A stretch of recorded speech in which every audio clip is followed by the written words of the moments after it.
अस्सलाम वालेकुम, welcome to my channel. कैसे हैं आप सब? उम्मीद करती हूँ कि सब खैरियत से हैं। जी, आज की वीडियो में मैं आपके साथ इन बहुत ही खूबसूरत फ्लावर्स पे बात करूँगी।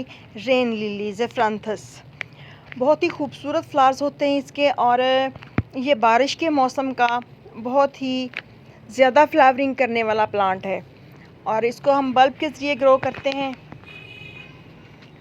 तो इसकी देखभाल, प्लांट को लगाना किस तरह से है, और जो भी इसकी केयर एंड टिप्स होती हैं, सब आपके साथ शेयर करूंगी पॉइंट वाइज।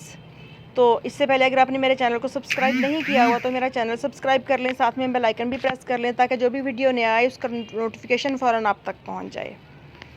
जी, तो सबसे पहले बात करेंगे कि इस पौधे को लगाना किस तरह से है। अगर हम रेन लिली की बात करें तो इसको कुछ इस तरह का माहौल पसंद है जो कि 7-8 घंटे की धूप वाला हो, यानी कि जुज़वी तौर पे मुकम्मल सूरज की रोशनी के साथ अच्छी निकासी वाली जो जगह होती है उसका इंतखाब इसके लिए बहुत ही बेहतरीन है। और बल्ब को लगाने के लिए तकरीबन 2 से 3 इंच की गहराई में लगाएं और इन्हें 4 से 6 इंच के फासले पे रखें। लेकिन पॉट्स में तो हम लोग करीब करीब लगा लेते हैं क्योंकि हमारे पास इतनी ज़्यादा स्पेस नहीं होती। तो माशाल्लाह देखें, अगर आप इसकी सॉइल जो है वो अच्छी बनाएंगे और इसको टाइम पे फर्टिलाइज़ करेंगे, और बारिश के मौसम के बाद फिर इस तरह से आपको कुछ फ्लावरिंग देखने के लिए मिलेगी जिस तरह से मेरे प्लांट्स पे हो रही है। इसके बाद बात करते हैं कि हमने मिट्टी किस तरह की बनानी है इसकी, क्योंकि मैंने आपको बताया कि अगर अच्छी मिट्टी बनाई हुई होगी तो इसी तरह से जिस मिट्टी में पानी बहुत ज़्यादा देर रुके ना, यानी कि रेतली या चिकनी मिट्टी का इस्तेमाल इसके लिए बेस्ट रहेगा।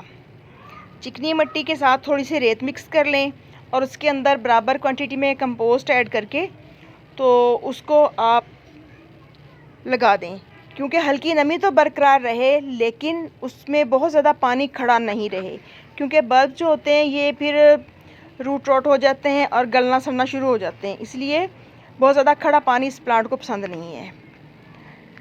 नेक्स्ट पॉइंट है हमारा कि इसको हमने पानी किस तरह से देना है, कौन से मौसम में इसकी पानी की कितनी ज़रूरत होती है। तो बारिश के जो कमल होते हैं इनको बढ़ने के लिए मौसम बहार और मौसम गर्मा के दौरान बाकायदगी से पानी देना चाहिए। मिट्टी को मुसलसल नम रखें लेकिन पानी भरा हुआ ना रहे, यानी कि पानी के अंदर दलदल सी ना बनी रहे, हल्का पानी देना है ताकि मिट्टी हर वक्त मॉइस्ट रहे लेकिन बहुत ज़्यादा कीचड़ ना बना रहे उसके अंदर। तो जब आप देखेंगे प्लांट की मिट्टी सूखी हुई है तो उसको अच्छी तरह से भर के पानी दे दें। उसके बाद फिर नेक्स्ट पानी तब दें जब आप पॉट की ऊपर वाली लेयर सूखी हुई देखें। अच्छा जी, इसके बाद है जी गैर फाल मौसमी जो हालात होते हैं, मसलन ख़िज़ां और मौसम सरमा, यानी कि जिस टाइम पे ख़िज़ां होती है और बहुत ज़्यादा सर्दियाँ होती हैं, इनमें कुदरती तौर पे ये जो प्लांट्स होते हैं ये आराम करते हैं, इसलिए इस टाइम पे इनको पानी कम ही देना चाहिए क्योंकि वो डोरमेंसी पीरियड होता है तकरीबन तमाम प्लांट्स के लिए, स्पेशली विंटर सीज़न जो होता है। तो इस टाइम पे इसकी आप धूप का और हल्के पानी का बंदोबस्त करें, ना कि बहुत ज़्यादा पानी और बिल्कुल फोग में रखें या फिर बिल्कुल शेड में रख दें जहाँ पे इसकी जो रोशनी की रिक्वायरमेंट है वो पूरी ना हो। नेक्स्ट है जी फर्टिलाइज़ेशन के, इस प्लांट को हमने किस तरह से फर्टिलाइज़ करना है। नशोनुमा की हौसला अफजाई के लिए मौसम बहार में एक मतवाज़न सुस्त तरीके से रिलीज़ होने वाली खाद डालें। इसके लिए आप इसके अंदर DAP भी डाल सकते हैं और इसमें आप गोबर खाद डाल सकते हैं, वर्मी कंपोस्ट डाल सकते हैं। जब मिट्टी अच्छी आप बनाएंगे तो उसके अंदर आप अगर शामिल कर लें तो उसके बाद सिर्फ सितंबर और आप फरवरी में इसको फर्टिलाइज़ करें। लेकिन लिक्विड फर्टिलाइज़र ज़्यादा फ्लावरिंग के लिए जिन इलाकों में मुसलसल बारिशें वगैरह होती रहती हैं तो वो जब देखेंगे मिट्टी सूखी हुई है तो वो लिक्विड फर्टिलाइज़र डाल के तो अपने प्लांट्स की ग्रोथ को अच्छा कर सकते हैं, क्योंकि हैवी ब्लूमिंग के लिए प्लांट को फर्टिलाइज़र देना बहुत ज़रूरी होता है, स्पेशली अगर आपके जो प्लांट्स हैं वो पॉट्स में लगे हुए हैं। तो ज़मीन में लगे हुए प्लांट्स जो हैं वो अपनी ज़रूरियात मिट्टी से ज़मीन से पूरी कर लेते हैं, लेकिन पॉट के अंदर बहुत थोड़ी सी जगह होती है, जिसके लिए हमें टाइम पे फर्टिलाइज़र देना ज़रूरी होता है अगर हम अच्छे फूल लेना चाहते हैं इससे। तो इसके बाद है जी मल्चिंग, के नमी को बरकरार रखने और मिट्टी की दर्जा हरारत जो है उसको मुनज़्ज़म करने में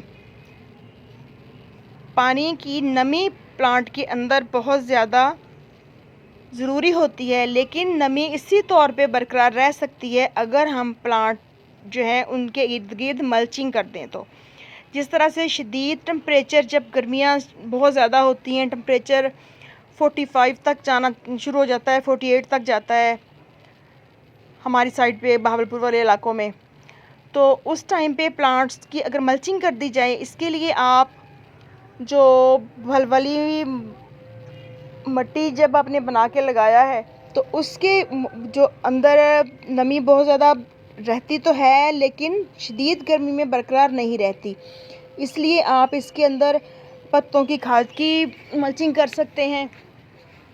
इसके अलावा आप सूखी पत्तियों की मल्चिंग कर सकते हैं, और जो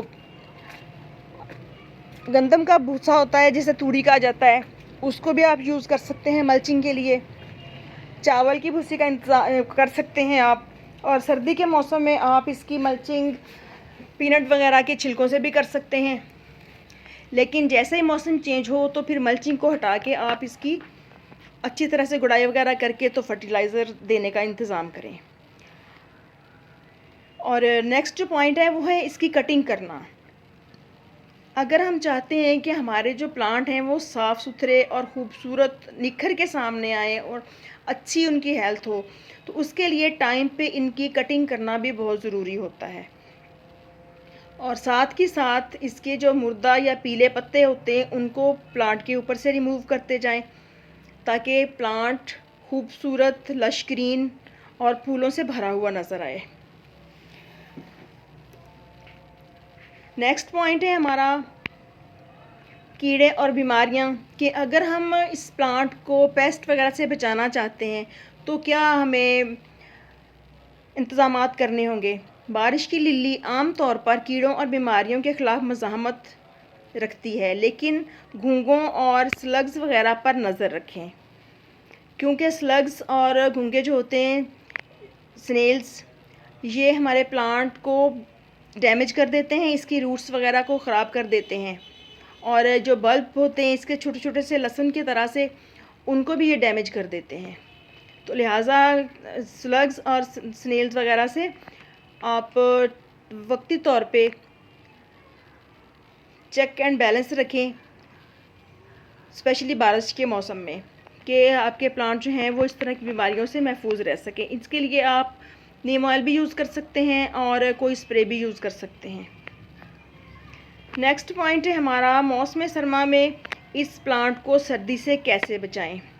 तो सर्द मौसम में इन्हें ऐसे गमलों में लगाने पर गौर करें जिन्हें आप सर्दियों के दौरान घर के अंदर ला सकते हैं या ठंड से तहफ़्फ़ुज़ फ्राहम कर सकते हैं। तो मैंने अपने इन प्लांट्स को, क्योंकि मेरा रूफ टॉप गार्डन है, तो मैंने अपने इन रेन लिली के बल्ब्स जो हैं ये पॉट्स में ही लगाए हुए हैं। तो इनको जहाँ पड़े होते हैं वहीं रहने देती हूँ। शदीद गर्मियों के मौसम में इन पे नेट कर देती हूँ, और जब शदीद सर्दियाँ होती हैं ये रहते तो यहीं पे हैं, ओस वगैरह भी पड़ती है, लेकिन दिन के टाइम इनको 5-6 घंटे की धूप मिल जाती है। और सर्दी के मौसम में स्पेशली पानी का ख्याल करना होता है, क्योंकि एक तो ओस की वजह से मिट्टी नम रहती है, और दूसरा अगर हम ऊपर से पानी ज़्यादा डालते रहेंगे तो ये बल्ब मिट्टी के अंदर गल जाएंगे। इसलिए स्पेशली सर्दी के मौसम में इनको आप ओवर वाटरिंग से बचाएं। नेक्स्ट पॉइंट है हमारा कि बारिश की लिली को, बल्ब के गुच्छों को जब हमने तकसीम करना है तो किस तरह से करना है, और इसको हम प्रोपोगेट किस तरह से कर सकते हैं, ज़्यादा से ज़्यादा प्लांटर किस तरह से रेडी कर सकते हैं। तो जब भी आपने इनको डिवाइड करना है तो ऐसा मौसम देखें कि जब फूल आने के बाद प्लांट जो है वो रेस्ट में हो, और अगर ये प्लांट फ्लावरिंग पे है तो इस टाइम पे आप इसको प्रोपोगेट नहीं करेंगे। नेक्स्ट जो है हमारा पॉइंट वो है जब प्लांट हमारे फूल हमारे खिल जाते हैं, हमारे प्लांट्स के ऊपर बहुत ज़्यादा फ्लावरिंग हो रही होती है, तो अपने प्लांट्स के जो फ्लावर्स हैं उनका लुत्फ़ उठाएं। बारिश की कमल आम तौर पर बारिश की जब बहुत ही इसकी खुशबू से भी इनको बहुत फ़र्क पड़ता है।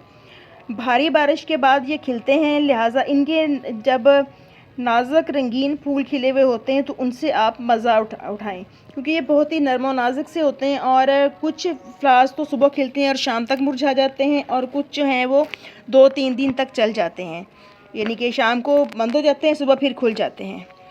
तो इस तरह से याद रखेंगे, बारिश की लिली चमकदार होती है और इन पर ज़्यादा तवज्जो की भी ज़रूरत नहीं होती, बहुत ज़्यादा केयर नहीं मांगते। इनकी देखभाल के लिए हमें बहुत ज़्यादा तरद्दुद नहीं करना पड़ता। आपको अपने बाग में सेहतमंद और मुतहर्रिक बारिश की लिलियों को उगाने में आज की वीडियो के बाद काफ़ी हेल्प मिल सकती है।